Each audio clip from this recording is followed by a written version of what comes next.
예, 박정현 판사부 일부 문을 열었습니다. 여론조사와 성대모사의 황금비, 시사 이슈의 맥을 짚어드리는 배추 한판 바로 시작하겠습니다. 배종찬 인사이트K 소장님 어서 오십시오. 안녕하십니까. 상위 10% 배추도사 배종찬입니다. 상위 10%밖에 안 됩니까? 그렇습니다. 제가 상위 몸무게죠. 네. 머리 팔다리 빼고 몸통만. 체질량 기준. 체지방으로 하면 한 상위 0.1% 정도 될 것 같은데. 그렇죠. 네. 최상위층이죠. 알겠습니다. 네. 예, 만만치 않은 자 크리에이터 이상민 씨 네, 어서 오십시오. 체지방 컷오프 이상민입니다. 올해는 반드시 다이어트 성공하겠습니다. 네. 예, 오늘도 두 분이 인상 있게 시작을 해주셨습니다. 자, 일단 오늘 배추 한판의 시작은 대통령을 만나겠습니다. 대통령님 나와주실까요? 안녕하십니까. 윤통입니다. 잠깐만 전화가 왔네. 여보세요. 뭔 일이야? 뭐?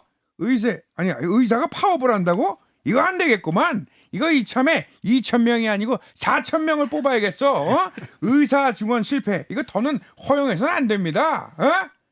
참. 배 소장님, 네. 집에 의사가 있어요? 이렇게 반응이 없어요? 이렇게. 안중근 의사를 말씀하셨는데. 아이고, 닥터를 얘기하는 거지. 알겠습니다. 네. 대통령님 혹시 의바저를 아십니까? 의바죠. 의바저가 뭐 저거? 의사하면 바로 저 아닙니까? 정말입니다. 아이고 썰렁개그 정말 실망입니다. 그만 좀 괴롭히십시오. 경선으로 바꿔야 될까요? 저 공천 받았습니다. 이상입니다. 예, 자 지금 대통령의 말씀도 있었지만, 자 의사 파업 움직임에 강경 대응을 하고 있는데 이게 이제 뭐랄까 중도층이나 어떤 진보성의 유권자까지도 움직일 수 있는 사안이고 이런 것이 또 대통령의 지지율이나 총선에도 영향을 끼칠 수 있을까요? 그렇습니다. 이게 이제 민생하고도 굉장히 연결될 수밖에 없는 이슈인데 대체적으로 굳이 이제 수치는 말씀 안 드리더라도 의대 정원에 대해서 국민 여론은 상당히 또 호응을 하고 있거든요. 예. 그런 반면에 이제 이 의사협회나 의사 유관 단체에서는 결사 반대다 이렇게 이야기를 하고 있고 예. 또 2,000명에 대한 뭐 근거를 제시하라 내리는 데 대해서 그리고 또 이게 의대에서 추가되는 그 인원에 대한 교육이 가능하겠느냐. 그러니까 아주 서로 맞서 있는 상태인데 한덕수 국무총리는 담화문을 발표했습니다. 이건 국민들의 생명과 안전을 볼모로 하는 거다. 그래서 예. 물러설 뜻이 없을 것임을 분명히 했기 때문에 이건 뭐 민주당에 미치는 영향보다도 정치적으로 보면은 총선을 앞두고 이제 정부에 대한 지지 이 부분이 이제 국민의힘과 연결될 수 있거든요. 그러니까 예. 정부로서는 물러나기 힘든 상황으로 보입니다. 왜냐하면 여기서 물러나는 순간 이제 정부에 대한 신뢰나 여론이 더 악화될 수도 있거든요. 근데 또 이게 갈등이 계속 조장되면서 실제 이제 병원 현장에서 불편함을 겪을 수밖에 없다면 그런 예. 지금 조짐이 일어나고 있기 때문에 상당히 민감한 이슈가 되고 있는데 정부는 물러설 수가 없고 또 그다음에 이제 의료계에서는 타당한 또 절충안을 내놓으라고 정부에 요구하고 있는 그런 상황이죠. 예, 지금 뭐 의협과 또 정부 그 TV 토론을 계획하고 있는 거죠? 예, 그렇습니다. 그렇게 알고 있습니다. 예, 뭐 KBS부터 지금 하겠다고 하는데 네. 스모킹 거는 2,000명이에요. 2,000명?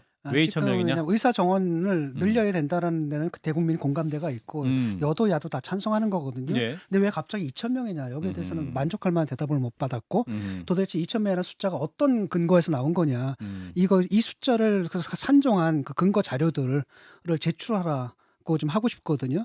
이 부분이 좀 적인 것 같고 대통령도 오늘 그렇게 말씀하시지 않았습니까? 2,000명이 뭐 근거가 없다는 뭐 음모론이 떠돌고 있다라고 하는 거 보니까 거기가 약점이에요 지금. 이게 제가 볼 때는 제 느낌에는 뭐 제가 잘 모르지만 제 느낌에는 약간 총선용으로 약간 부풀려서 터뜨리고 나중에 조금 물러서는다 하더라도 일단은 이걸로 여론을 몰고 가겠다는 이런 정치적 의도가 좀 들어있는 숫자가 아닌가라는 생각이 들어요. 네, 박민수 차관은 이제 지난주 저희 방송에 나와서 뭐 여러 각계 의견을 받았다. 시민단체 의견도 받았고 뭐 이제 여러 가지 숫자를 봐서 4,000명도 있었다. 그중에서 2,000을 한 것이다. 이렇게 얘기를 했습니다만 네. 이런 갈등 국면. 법조인들이 약간 그런 생각을 하는 경우가 있어요. 저희가 조정을 임할 때는요. 이를테면 1억을 받고 싶으면 2억을 부릅니다. 아. 왜냐하면 그래야 물러서고 좀 저울질하는 것처럼 1억으로 조정이 되거든요. 아하. 그리고 그렇게 이야기를 하고 의뢰인과 상의를 하고 가고요. 예. 그런 마인드가 아닌가 싶어요. 벼랑 끝 전략, 트럼프식 협상 전략이. 이를테면 정말 2천을 관철시킬 것인가? 왜냐하면 예. 논의가 무르익지도 않았잖아요. 예. 여러 층위의 뭐 의견을 취합했다고 하지만 2천을 산정할 객관적인 근거는 최소한 보이진 않습니다. 예. 그렇다면 뭔가 정부도 양보하기 위한 거는 숫자밖에 없어 보여요. 음흠. 그러면 이 부분을 좀 조율을 하면서 어쨌든 의대 정원을 관철하기 위한 전략 아닌가 이런 생각 듭니다. 네. 근거를 제출했다고 하는데 그 근거로 들었던 그 사람들은 우리는 그런 숫자 제시한 적 없다고 얘기를 하고 있거든요. 몇몇 분들은. 그래서 지금 일단 이거 확인을 좀 해야 될 것 같아요. 이게 예, 뭐또 정부와 또 의협의 간에 어떤 TV 토론도 진행된다 하니까요. 또 그 토론도 한번 지켜보도록 하죠. 자, 이런 가운데 이제 본격적인 총선 레이스가 시작이 되면서 정당 지지율에게도 관심이 많이 갑니다. 자, 일단은 국민의힘이 상승기류다라고 판단할 수 있겠군요. 그렇습니다. 상대적으로 그렇게 볼 수밖에 없는 것이 이제 국민의힘이 대체로 앞서는 조사 결과들이 예. 발표가 됐습니다. 설날 명절 연휴 이후에요. 예. 두 조사를 소개해드릴 텐데 CBS가 오늘 소개되는 모든 조사는 중앙선거론조사 심의위원회 홈페이지에서 확인 가능합니다. CBS 노컷뉴스가 KSOI에 의뢰를 해서 지난 15일, 16일 무선 자동응답 조사를 한 결과인데요. 어느 정당을 지지하는지 물어봤더니 국민의힘 44.3, 예. 더불어민주당이 37.2%로 두 정당 간의 지지율 격차가 7.1%포인트예요. 예. 이건 이제 오차범위 6.2%포인트 플러스 마이너스 3.1%포인트를 넘어서는 겁니다. 오차범위 밖으로 국민의힘이 앞서는 결과 개혁신당은 진짜 오늘 또 개혁신당 이야기 할 수밖에 없을 텐데 6.6%, 녹색정의당은 1.2%로 나타났는데 이 조사에 더 주목을 합니다. 뉴스토마토가 미디어토마토에 의뢰를 해서 17일, 18일 실시한 무선자동응답 조사인데요. 내일이 선거일이라면 지역구 국회의원으로 어느 당 후보에게 투표하겠는가 이 조사 결과인데 국민의힘이 43점입니다. 민주당이 41.7, 개혁신당 6.4, 녹색정의당 1.5인데 국민의힘이 43.2, 민주당이 41.7. 오차범위 내이긴 하지만 지난 3월 이후부터 계속 이걸 조사한 결과 추세를 볼 수가 있거든요. 예. 민주당이 한 번도 앞서는 걸 놓친 적이 없었는데 국민의힘이 단 한 번도 앞선 적이 없었는데 크로스가 됐어요. 아하. 지금 이 시점. 미디어 토마토 조사 그렇죠. 결과로 데드 크로스가 나왔다. 그렇죠. 아하. 물론 이걸 이제 어느 쪽 입장에서 보느냐에 따라서 뭐 골든 크로스, 데드 크로스 이야기를 할 텐데 민주당 입장에서 보면은 예. 데드 크로스가 일어난 거죠. 그러니까 앞섰는데 예. 국민의힘이 이번 조사에서 43점이 민주당이 41.7인데 특별히 설날 명절 연휴를 간통하면서 특별한 이슈가 있는데 일종의 민주당 원인으로 봐야 될 것 같아요. 3R. 3R. 3R이다. 새롭네요. 자, 3R. 네. 자, 첫 번째 R. 들어보면 별게 없을 거예요. 네네. 포장을 잘해 하여튼. 근데 이 R이 뭐냐면 질소 과자야. 이게 이제 질소과자. 리스크죠. 아니 누군 제 몸을 보고 질소냐 이렇게 그건 아니고요. 자, 첫 번째 R은 이재명 대표의 리스크가 계속되고 있다. 아, 그 리스크의 R입니까? 그렇죠. 아, 그다음에 예. 두 번째 R이 이제 중요한데 예. 조추성이죠. 왜?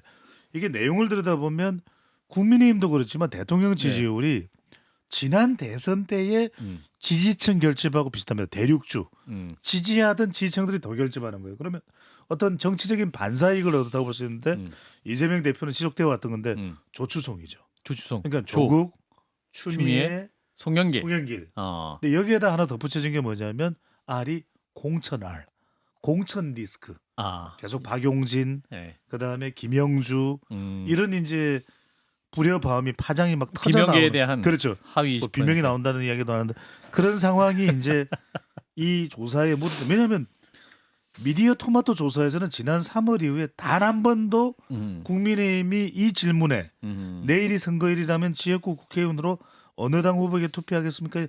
앞선 적이 없어요. 근데 이번에 이 크로스가 된 것은 예. 다른 이유보다는 이 이유가 큰 것으로 보입니다. 물론 이제 뭐 한동훈 효과가 있었느냐 저한테 물어보실 텐데 뭐 있겠죠. 그게 이제 프레임 자체를 윤석열 이재명 구도에서 한동훈 이재명 구도로 전환이 된 것도 큰 이유라고 볼 수 있는 겁니다. 네, 자 국민의힘의 분명한 상승 국면에 맞는 것 같습니다. 여러 지표로 확인이 되는데 이제 한동훈 효과라고 또 일부분 배 소장님 지적해 주셨는데 진 교수님 어떻게 판단하십니까? 그러니까 공천을 보세요. 그러니까 민주당하고 그 한동훈 비대위원장 같은 경우는 공익과 사익이 일치해요. 당이 이기는 게 곧 내가 사는 길입니다. 예. 근데 그 심을 사람이 없어요. 자기 사람이 없으니까 심을 사람도 없거든요. 그러니까 공천 기준이 명확합니다. 당의 승리라는데. 그러니까 일관돼 있죠. 예. 라고 한다면 탈락한 사람들도 반박할 명분이 없어요. 그러니까 굉장히 스무드하게 잘 진행이 되는 겁니다. 반면에 민주당 같은 경우에는 공익과 사익이 충돌하거든요. 이재명 대표는 자기 자신을 지켜야 되기 때문에 친명 체제를 구축해야 되는 겁니다. 근데 그런 과정에서 잡음이 일어나서 당 자체 지지율은 떨어뜨리고 있는데 그러다 보니 결국 뭐가 되냐면 컨셉이 친명 횡재, 비명 횡사 이게 되는 거예요. 윤재옥 원내대표가 그렇죠. 했던 말이죠. 그 말이 딱 맞는 거거든요. 딱 컨셉은 딱 하나다. 할 때 유권자들이 그걸 보고 판단하는 거거든요. 그래서 저 당은 그래도 제대로 하는데 이 당은 왜? 그러니까 박지원 그 국정원장도 그러잖아요. 한동훈 보고 배워라. 지금 이런 얘기가 그랬어요? 예, 아하. 이런 얘기가 나오는 상황이란 말이죠. 그래서 이게 이제 사법 리스크가 본격적으로 이런 식으로 드러나는 겁니다. 공천 과정을 다 망가뜨리는 거죠. 그러니까 사당화한다. 이 그렇죠. 프레임 자체는 한동훈 위원장에 먹힐 수 없다. 그렇죠. 사당화가 될 수 없는 상황인 거죠. 왜냐하면 자기 사람이 없어요. 심을 사람도 없는 거고. 그래서 지금 거기는 컨셉이 분명한데 그렇기 때문에 반박도 못 하잖아요. 그러니까 그 대통령이 내려보낸 사람들도 다 재배치돼 가지고 나가면서도 다 수락을 할 수밖에 없는 거고 중진들도 다 재배치되면서 수락을 할 수밖에 없는 건 반박할 명분이 없거든요. 거기 사심이 안 들어가 있으니까. 그런데 이재명 같은 경우에는 이거는 오늘도 보세요. 난 박용진을 떨어뜨릴 거라고는 생각을 못했거든요. 그 박용진 하면 민주당 의원 중에서 내가 볼 때 상위가 5%에 들어가거든요. 너무 지지선을 하면 또 박용진 하는 게 안 좋을 수도 있어요. 아니 그러니까 너무 두둔하시면 아니 왜냐하면 생각해 연락이 보세요. 왔네요.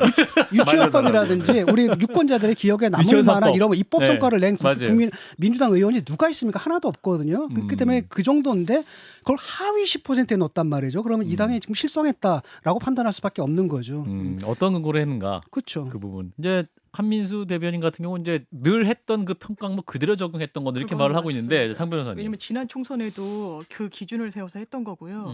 이게 뭐 정성 정량 평가가 같이 들어가겠지만 이를테면 같은 상임위에서 어떻게 활동했는지 이렇게 뭐 상중하 이런 식으로 체크를 하기도 하고요. 뭐 본회의나 뭐 이런 출석 같은 것도 같이 예. 체크를 하고 예. 이래서 이걸 뭐 손질하거나 이런 건 사실상 어렵고요. 지난번 총선 때와 달라진 거는 이제 하위 20%에 대한 감점 비율을 좀 높였다는 거죠. 그래서 이 부분과 관련해서는 당에서도 이거 자체가 뭐 왜곡됐다거나 이게 뭐 비명을 쳐내기 위한 하나의 수단이라고 보기는 어렵습니다. 이게 지난 총선 때부터 좀 정착돼 왔던 측면이 있어서요. 예.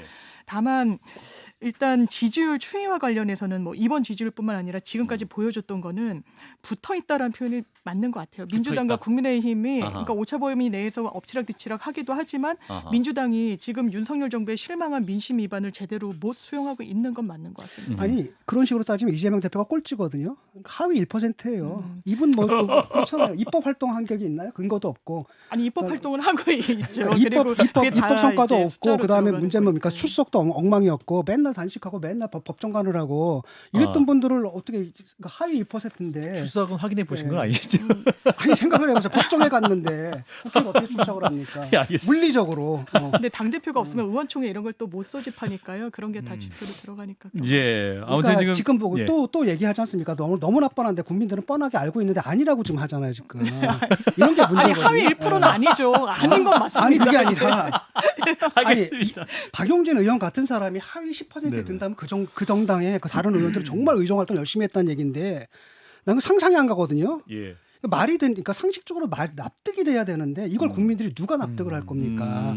거기 말 이상한 사람들 많잖아요. 뭐 이상한 뭡니까 그 상임위원회에서 그 이상한 짓 해가지고 망신당하고 이런 사람들 사람들 다 적격인데 그 다음에 뭡니까 아니 재판 받고 이런 사람들도 다 적격인데 장 변호사님이 적격 평가한 건 아니니까. 네. 제가 평가하는 건 아니, 아니지만 저는 고개를 이런 데서 국민의 끄덕여집니다. 상식에서 벗어난 평가들을 좀 하고 있으니까 당 지지율이 떨어지는 거예요. 공천 관련해서 이제 두 분이 아무래도 좀 진지하게 하실 말씀이 많다 보니 그런데 분명한 건 제가 상위 10%인 것만은 10%인 것만은 분명한 거죠. 상위 10% 네, 몸무게. 배출이다. 알겠습니다. 네.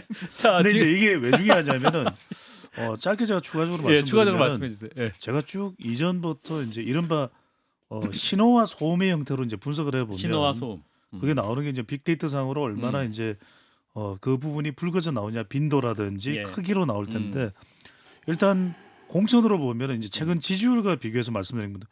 그러니까 대체적으로 예스가 나오는 국민의힘은 지지율이 올라갔어요. 아. 근데 민주당의 경우에는 방금 전에 장윤미 변호사 말씀도 맞을 수 있었는데 그러면 수긍이 되도록 할 수 있는 방법도 막대- 있었을 텐데 아, 박용진 의원 같은 경우에도 이야기하지 말라던데 박용진 의원도 지금 막 A4 거의 한 페이지에 설명을 하고 있는데 네. 본인은 민주당을 지키겠다 나는 괜찮다 이야기하는데 음. 그 속뜻은 그 글의 이면에는 도무지 자기는 이해 못하겠다. 이해 못하겠던 뭐야 이런 게 역력하게 전달되거든요. 예. 그러니까 뭐 김영주 전 국회 부의장도 그렇고 현 국회 부의장이. 현 국회 부의장이 네. 어떤 건 현이에요. 현이 들어가. 현인데 현직이에요. 알겠습니다. 그러니까 황당한 건 뭐냐면 그래서 하위 20% 선정했는데 아주 우연하게 다 비명계야. 이런 우연의 일치가 있을 수가 있나? 예, 자, 이런 이걸 우연의 상식적으로 일치. 국민한테 믿으란 얘기입니까? 이 해석을 또 어떻게 듣고 계시는지 박근혜 전 대통령을 잠깐 만나보겠습니다. 잠깐 나와주시죠. 안녕하십니까. 예. 우리 당 한동훈 위원장은 공천을 아주 잘 하고 예. 그렇게 있습니다. 예. 최재형, 윤희숙, 이정현 단수 공천 아주 잘하셨습니다. 그런데 위원장님 달서갑은 꼭 그렇게 경선을 했어야 됐나요? 우리 유영아 변호사 정말 믿음직하지 않습니까? 예, 뭐 대통령님, 공천은 과학입니다. 공천은 시스템에 따라서 해야 됩니다.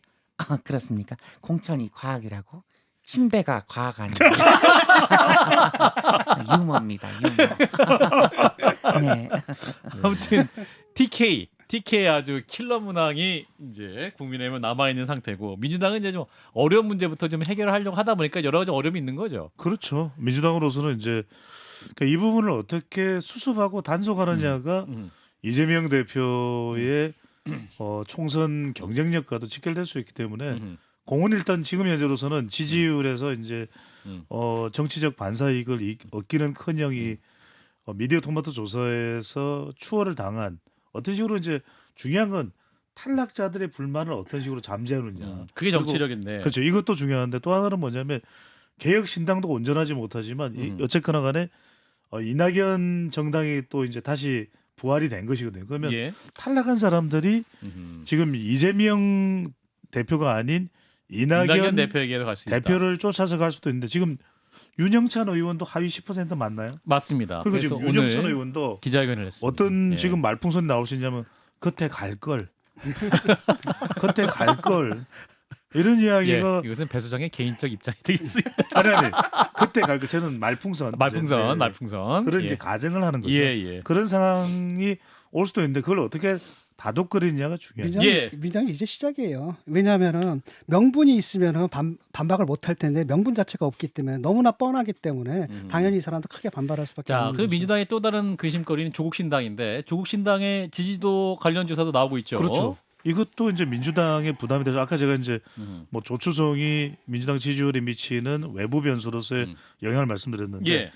비례대표 투표는 어느 정당에 하겠는지 물어봤는데 아까 뉴스토마토 여론조사였죠. 아까 그렇습니다. 이게 이제 양대 정당의 위성 정당도 사실상 등장을 합니다. 예. 국민의 미래 40.3%, 아하. 비례연합정당 29.6%. 이게 이제 말하자면 더불어민주당의 위성정당 격이겠죠. 예. 비례연합정당이 29.6. 예. 조국신당이 9.4예요. 아하. 그건 무슨 말씀이냐면 국민의 미래가 40.3이면 비례연합정당과 조국신당을 합하면 대략 40% 그러네요. 비슷해집니다. 개혁신당이 8.9, 녹색정의당이 4.1. 가뜩이나 바쁜 길을 가는 민주당인데 통합 비례정당의 일부분의 지지를 조국신당이 가져간다고 볼 수밖에 없습니다. 왜냐하면 문재인 전 대통령을 지지하는 지지층도 조국신당으로 좀 옮겨갈 수 있거든요. 그리고 이제 이재명 대표에 대해서 불만이 있는 투표층도 있겠죠. 민주당 지지자지만 그게 어느 정도 될지는 모르겠습니다. 일단 조국신당이 9.4로 나왔어요. 9.4면은 한 석이 아니라 여러 석을 가져갈 걸요. 예. 그러니까 이런 것 자체가 3%면 두 석이니까. 그러니까요. 예. 통합 비례연합정당을 만드는 민주당으로서는 고민이 될 수밖에 없는 거죠. 자, 이 의미 어떻게 볼까? 이제 일단은 신당 창당 효과, 컨벤션 효과일지 아니면 이게 지속적으로 가능한 숫자일지 사실은 뭐 과거에도 초반에는 여러 이제 높은 두 자릿수 그렇죠. 나왔다가 실제 선거가 한 자릿수 쪼그라든 경우도 많았죠.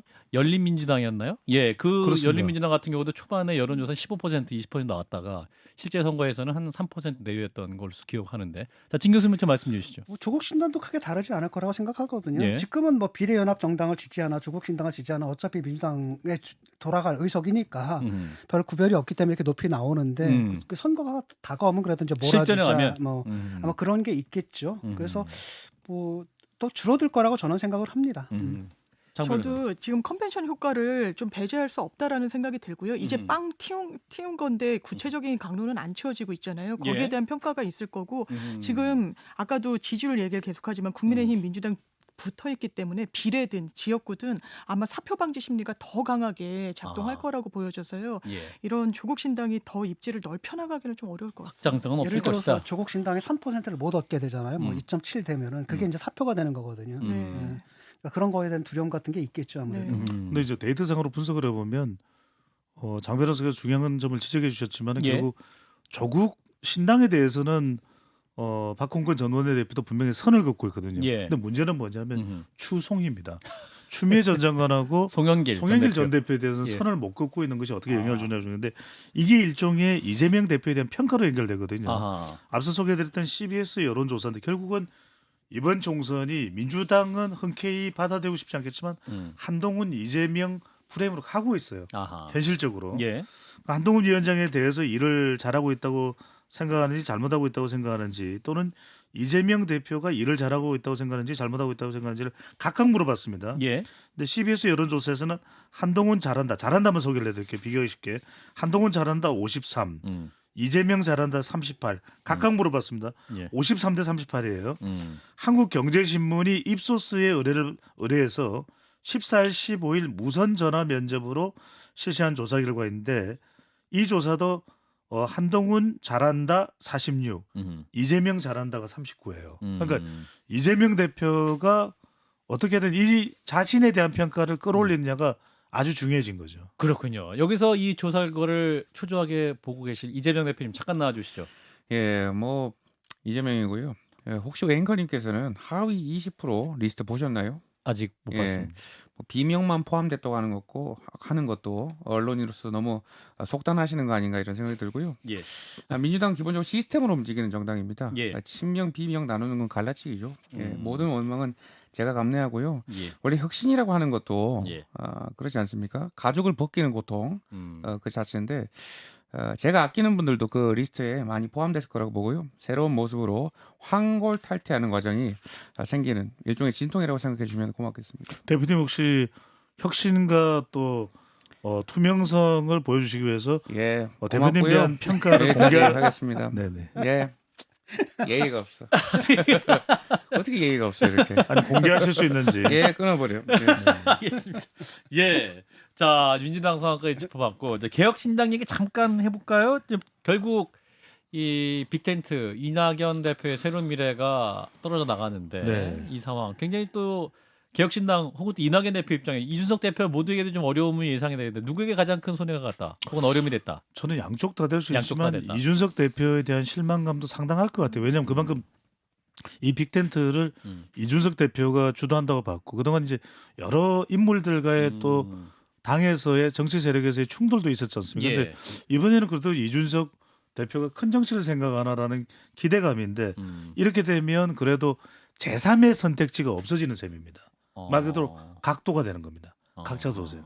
그러면 이제 중도층이나 무당층이나 2030 MZ세대 물론 30대 남자 커뮤니티에서는 전폭적인 지지를 받는 이준석 대표라도 중요한 예. 게 연령대를 뛰어넘어서 TK나 수도권도 중요하거든요. 예. 이런 부분에 있어서 물론 뭐 이낙연 공동대표도 타격입니다만 이준석 대표에 대해서 많은 기대를 가지고 있던 사람들 팬덤 지지층은 아니더라도 예. 그들이 상당히 좀 실망하는 판단으로 실망하는 평가로 바뀔 가능성이 있는 거죠. 예, 저희가 오늘 한판 열전 박원석 새로운 미래 책임위원을 만날 예정이고요. 내일은 천하람 또 개혁신당 최고위원과의 또 인터뷰도 전 최고위원과의 인터뷰 준비돼 있으니까 양자 입장 들어보겠습니다.